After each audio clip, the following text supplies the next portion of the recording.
Back in March of 2015, I presented Reed Hastings, the CEO of Netflix, on the cover of Success Magazine. He was also our pick for our coveted Achiever of the Year award that year. Reed attributes much of his success as a leader by what he learned having to navigate Netflix through a crisis. More of his learnings are also in his recent book, The No Rules Rules, which I do recommend. The story is a good follow-on from the forced efficiency lesson that we discussed yesterday. So in early 2001, Netflix was growing. They had 400,000 subscribers, 120 employees, and then crisis struck. The first internet bubble burst. Scores of .coms failed and vanished, never to be heard from again. All venture capital funding stopped, and Netflix could no longer raise the additional funds that it needed to run the business, which was far from being profitable yet. Morale in the office was low and about to go much lower. Reed had to lay off a third of all the employees in order to attempt to survive. So he sat down and he had to divide the team up into two buckets. 80 high performers who were exceptionally creative, delivered excellent work, collaborated well with others, went into the keepers pile. Then 40 less amazing ones would be let go. Those were people who were borderline cases. They were friends, good colleagues, but did adequate rather than great work. They worked like crazy, but needed lots of hand-holding. They were gifted, but also maybe complainers and a little bit pessimistic. Most of those would have to go. Reed prepared for and expected the worst. While the day of layoffs was awful, as expected, by noon, it was done. He waited for the second half of the storm, the backlash from the remaining team. There was none. Some sorrow, yes, but quickly calm. And within a few weeks, the atmosphere was suddenly buzzing with passion, energy, and new ideas. And within a few months, they were doing far more work with 30% fewer employees. To Reed's amazement, those same 80 people were getting everything done with a passion that seemed higher than ever. People were happy and spirits were sky high. Reed admitted himself, "I'd wake up in the morning and I couldn't wait to get to the office." The entire office felt like it was filled with people who were madly in love with their work. Reed reported that in the days and months following those 2001 layoffs, he discovered something that completely changed how we understand employee motivation and leadership responsibility. This is what he learned, and this is what I want to pass on to you here today. A team with just one or two adequate performers brings down the performance of everyone on the team. If you have a team of 5 stunning employees and 2 adequate ones, the adequate ones will 1. Sap the leader's time and energy and attention so they will have far less for the top performers. 2. Reduce the quality of group discussions, lowering the team's overall IQ. 3. Force others to develop ways to work around them, reducing efficiency. 4. Drive team members who seek excellence to quit. And 5. Show the team that you accept mediocrity, thus multiplying the problem. As Steve Jobs would describe it, you end up with a bozo explosion in your organization.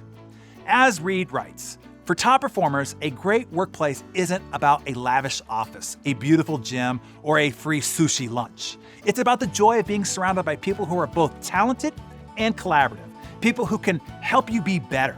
When every member is excellent, performance spirals upward as employees learn from the morale and motivation of one another. So write this down. Performance is contagious on both sides of the equation. Professor Will Phelps of the University of New South Wales in Australia conducted an extensive study proving that even when all other team members were exceptionally talented, intelligent, dedicated, and hardworking, one individual's underperformance or poor behavior brought down the effectiveness of all team members. He found groups with one underperformer did worse than other teams by a whopping 30 to 40%.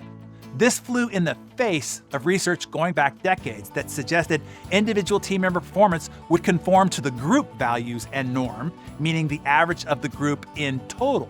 Now it is known that the behavior of only one person will infect all the others in the room, virtual or physical, even if the group is only together for as little as 30 minutes.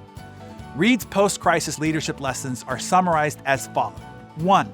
Hire the very best, pay the top of market, and then work hard to keep them. 2. Eliminate quickly any team member displaying undesirable attitudes or behaviors. 3. Coach managers to have the courage and the discipline to eliminate adequate but not high-performing team members. In short, Reed's number one goal in leading Netflix was to be laser-focused on making sure Netflix is staffed, from the receptionist to the top executive team, with the highest performing, most collaborative team members on the market. For those of you who own companies, or those of you in companies and are responsible for hiring and culture building in your company, the place that I can help you the most in learning how to recruit superstar A players, drive them to optimum performance, and guide a hyper-growth culture is at our Business Masterclass. It is a game changer for those of you with audacious goals to build a high-impact organization. Just ask anyone in the community who has been through it. Get yourself to our next one. Go to dhbmc.com to inquire further. And to all Darren Daily members, regardless if you are responsible for hiring or firing on your team, what can Reed's lessons learned inform you about your own choices in business and life? I can suggest a few to get you started. Number one, maybe take a good hard look in the mirror and evaluate what bucket your leader or your clients, if you are the owner, would put you in if they consider trimming down. Would you be described as good or adequate rather than excellent? Do you work really hard but need lots of hand-holding, or are you high maintenance? Are you talented but also somewhat of a complainer or pessimistic? 2, maybe take a look at your relationships and divide it into 2 buckets and consider maybe liberating some of those back into the friend pool.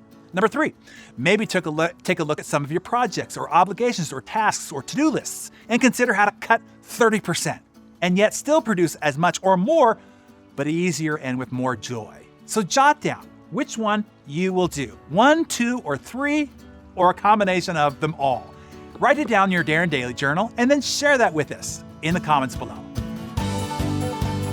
This is probably the best investment that you can make in your own company. I know I will be coming back every 6 months. I honestly believe they will 5x our revenue. So just do it. It's totally worth it. We started implementing ideas and strategies the very first day and started seeing results on the second.